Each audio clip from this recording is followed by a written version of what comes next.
ఇది మేఘాద్రిగడ్డ రిజర్వేర్ అన్నమాట. అంటే వైజాగ్లో వేపగుంట నుంచి చింతలాగ్రహారాన్ని ఆనుకొని ఇది వెనక భాగం ఉంటుంది చూడండి, చాలా పెద్దది. మేఘాద్రిగడ్డ అంటే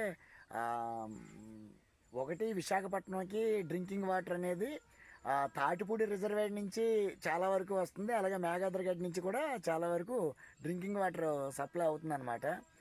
మరి చాలా భారీగానే ఉంది, నీరైతే చాలా ఎక్కువగా ఉంది. ఎవరు లేరు, కాకపోతే నాకు చాలా భయంగా ఉన్నప్పటికీ కూడా ధైర్యంగా వచ్చేసాను. సింహం ఎప్పుడు సింగిల్గానే వస్తుంది, మనం సింహం లాంటి వాళ్ళమే కాబట్టి పర్వాలేదు, డోంట్ వర్రీ. ఊరికి నేను నవ్వించాలని సరదాగా అన్నాను. ఎవరైనా ఉంటే ఉన్నాయి కదా చిన్న చిన్న పడవ లాంటివి, దాని మీద కొంచెం వెనక్కి వెళ్ళాలనుకున్నాను కానీ ఎవరు లేరు. Okay, don't worry, bye bye, see you, BSR.